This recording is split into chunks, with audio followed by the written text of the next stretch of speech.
Vous êtes au rendez-vous de l'actualité sur Speedline TV.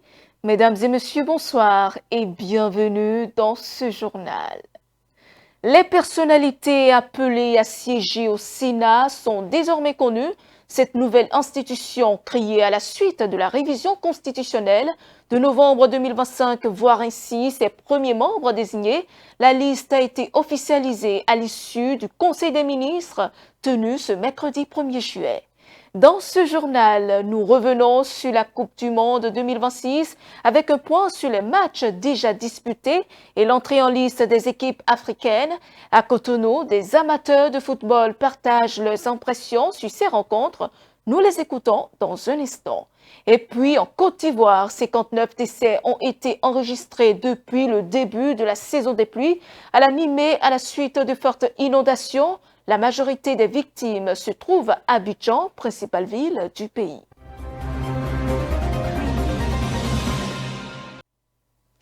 Après les mesures sociales annoncées en faveur des secteurs de l'éducation, de la santé et de l'agriculture, le gouvernement Romualdo Wadani a présenté lors de son conclave du mercredi de nouvelles dispositions en faveur des commerçants ainsi que des exploitants de stands et de boutiques installés dans les espaces marchands des pôles commerciaux Tokmayoyo et agroalimentaires Tokmadaro. Ces mesures ont pour objectif de soulager les acteurs du secteur. D'autres décisions ont également été prises.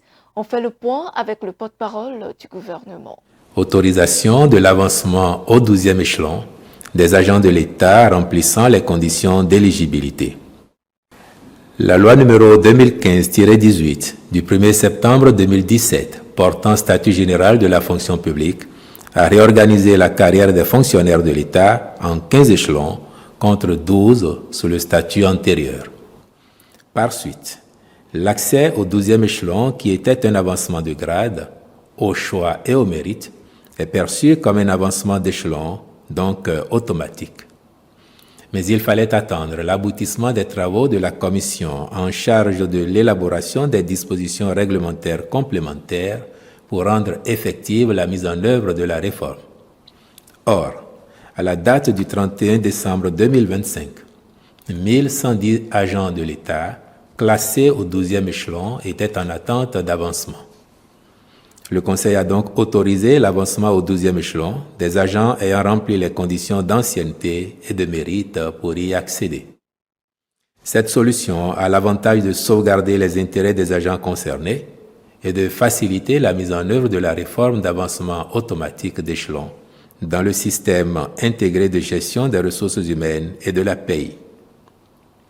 Par ailleurs, en ce qui concerne les agents de l'État admis à la retraite et dont la situation administrative n'est pas à jour, ils bénéficieront d'une reconstitution de leur carrière et de la révision de leur pension de vieillesse.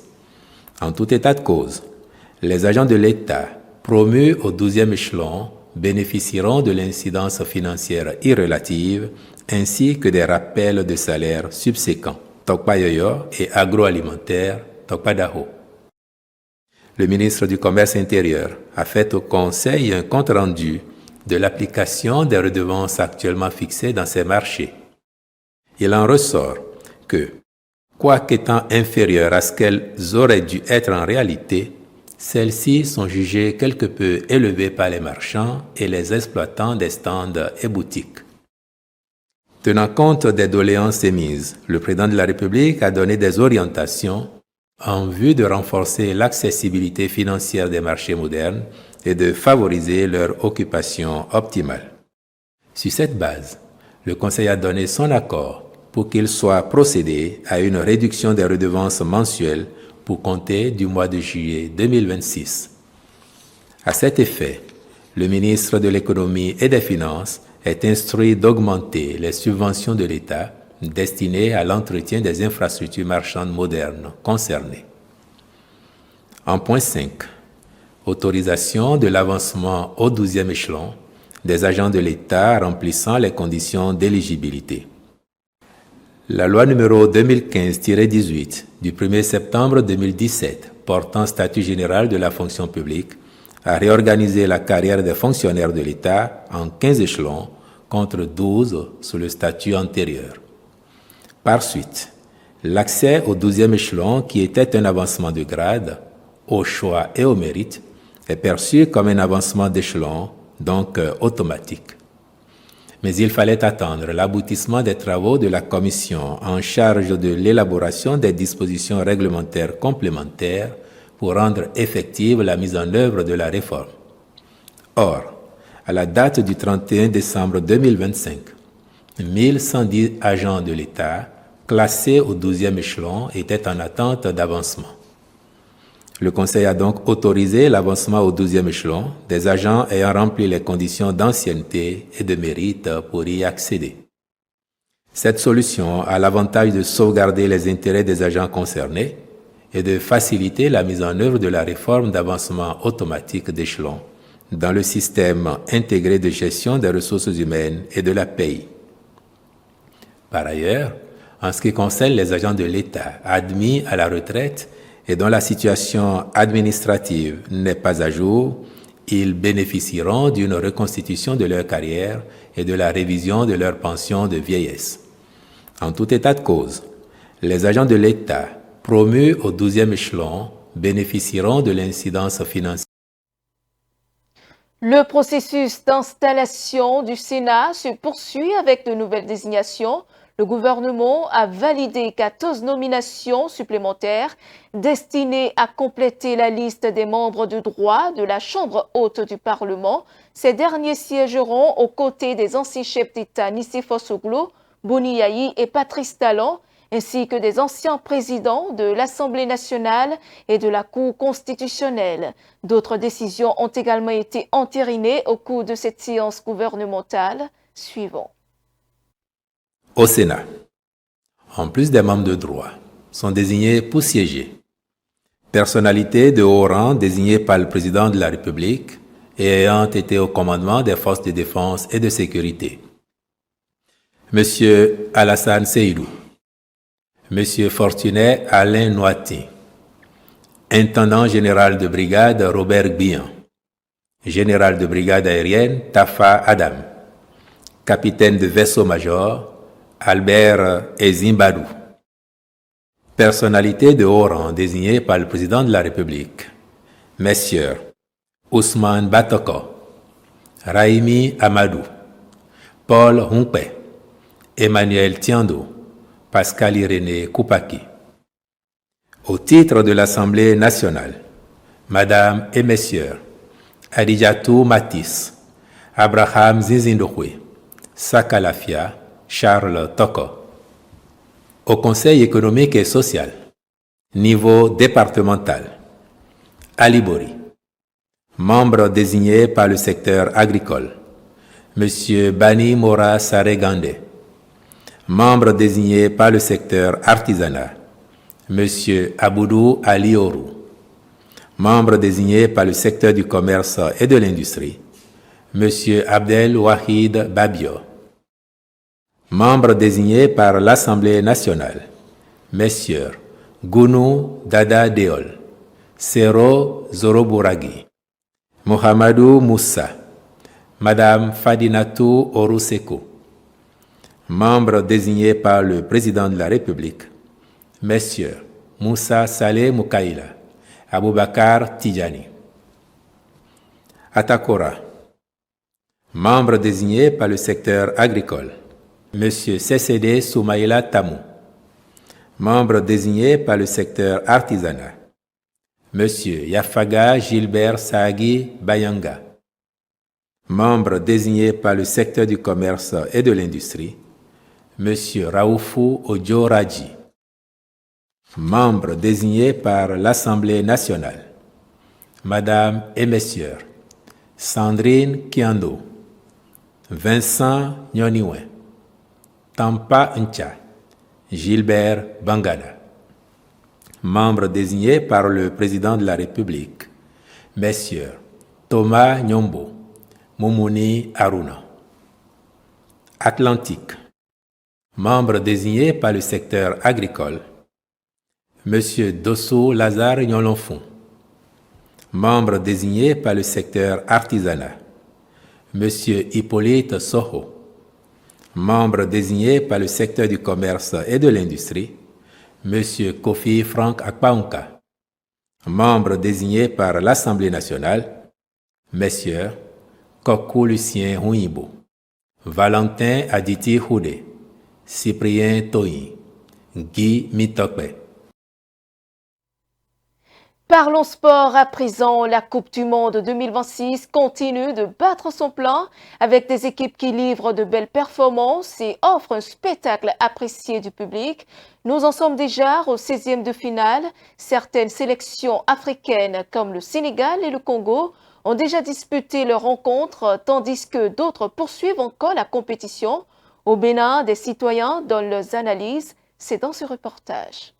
Véritable rendez-vous planétaire du football, la Coupe du Monde 2026 fait vibrer des millions de passionnés depuis son coup d'envoi le 11 juin dernier. Pour la première fois, 10 sélections africaines prennent part à la compétition, une participation record qui témoigne de la montée en puissance du football africain sur la scène internationale. Match après match, ces équipes affichent de belles performances et nourrissent les ambitions de tout un continent. À Cotonou, l'engouement est tout aussi palpable. Devant les écrans, dans les maquis ou entre amis, les supporters béninois suivent avec passion les différentes affiches. Entre analyses, commentaires, ils portent un regard sur les rencontres déjà disputées et évaluent les performances des représentants africains dans ce mondial 2026. Nous allons saluer d'abord nos équipes africaines.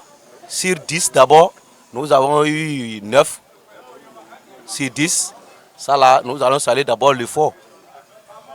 Mais la suite, à partir des 16e de finale, j'espère. Mais ce qui se passe au niveau des arbitrages et souvent la prestation de nos joueurs aussi, nous allons dire ça ne va pas. Il nous manque encore un peu de travail. Nous, les équipes africaines, je prends en particulier les équipes africaines, il manque un peu de travail, mais il y a beaucoup encore qui sont en train de faire beaucoup d'efforts. Si nous prenons l'équipe de Cap-Vert, c'est leur première participation, mais ce qu'ils sont en train de nous présenter, c'est très impressionnant. Donc Sénégal a mené 2-0 et on a égalisé les 2-0, on a battu Sénégal, ça m'a fait mal. Vraiment, si on voit des opportunités, on doit savoir comment on va gérer les opportunités. Consommation du Maroc et l'Algérie pour le moment. Parce que les autres là, non, il n'a plus rien. Surtout le Sénégal qui nous a tellement découragés hier. On comptait aussi sur lui parce qu'il s'est racheté au dernier match et je suis tellement content et voilà ce qui s'est passé. Vraiment, et le Congo aussi, je comptais sur lui, mais à la fin, voilà ce qui s'est passé. D'abord, je le félicite et je lui dis merci beaucoup. Le Maroc est un bon pour qualifier. Mais Sénégal de 100% pour qualifier. Entre les Baron Sénégal. Mais l'attaque a fonctionné. Et des tons attaque au bas. Bon, mais l'attaque a fonctionné. Nous avons 10 minutes d'autres négazés. L'Afrique, les équipes africaines, bon, ils jouent les matchs, ils maîtrisent leur jeu jusqu'à un moment donné. Bon, je ne sais pas si c'est eux-mêmes c'est la fatigue qui les dérange ou bien c'est un système de jeu qui les mélange comme ça ou bien je ne sais même pas quoi. Sinon vraiment, disons, pour dire même voilà, affaire de Coupe du Monde là, laissons ça au blanc. Mais au niveau de l'arbitrage, on doit encore revoir, ça ne va pas. On dirait qu'il y a des équipes qu'ils aiment favoriser et puis les équipes africaines, on veut vite les libérer pour pouvoir faire d'habitude comme ils ont l'habitude de faire. Sinon, les équipes africaines font beaucoup d'efforts. Mais la fin, ça ne donne pas. Le penalty sifflé hier, moi, personnellement, ce n'était pas un penalty. Les joueurs, ils ont joué, ils ont fait ce qu'ils peuvent. Mais les performances, c'est le rôle des défenseurs. Les défenseurs sont toujours fatigués parce que d'abord, ils ont quitté le club pour venir au pays. Et encore, aux côtés du Sénégal, le CAN que nous venons de jouer aussi lui a donné un peu de soucis. C'est pour ça que les jeunes ne s'entendaient pas sur le terrain. Les performances ne sont pas bonnes. Côté du Cap-Vert, bon, je les félicite beaucoup. Surtout côté du Sénégal d'hier soir, là, vraiment, ça m'a beaucoup touché. Sinon, début d'avance. Mais après les 85e minutes, vraiment. Alors que la compétition entre dans son tournant décisif, 4 sélections du continent, l'Algérie, le Ghana, l'Égypte et le Cap-Vert, poursuivent encore leur aventure dans cette Coupe du Monde. Les regards restent donc tournés vers ces représentants appelés à porter haut les couleurs du continent jusqu'au coup de sifflet final. En Côte d'Ivoire, la saison des pluies qui s'étend généralement de mai à fin juillet provoque régulièrement des éboulements et des inondations faisant plusieurs dizaines de morts, notamment dans les quartiers précaires. Cette année, les intempéries ont été particulièrement intenses, surtout à Abidjan, la capitale économique. Lors du compte rendu du Conseil des ministres de ce mercredi, le porte-parole du gouvernement a déploré un bilan particulièrement lourd, faisant état de 59 décès enregistrés. Le reportage. En Côte d'Ivoire, des inondations généralisées ont fait au moins 59 morts depuis le début de la saison des pluies, particulièrement intense à la mi-mai. Chaque année, cette saison, qui s'étend de fin mai à fin juillet, provoque des glissements de terrain et des inondations qui font des dizaines de victimes, en particulier dans les quartiers les plus défavorisés de ce pays de 30 millions d'habitants. Les inondations constituent un problème récurrent à Abidjan, capitale économique du pays, qui compte plus de 6 millions d'habitants. La croissance urbaine rapide a entraîné une prolifération des habitations informelles dans les zones inondables. Abidjan a enregistré plus de 10 morts en seulement 2 jours, a indiqué le gouvernement lundi. Depuis plusieurs années, le gouvernement mène des opérations d'expulsion et de démolition parfois musclées, affirmant cibler les quartiers précaires situés dans les zones inondables. Une vingtaine de personnes ont trouvé la mort dans le quartier d'Atekoubé à Abidjan, où certaines victimes étaient retournées sur des sites précédemment évacués par les autorités.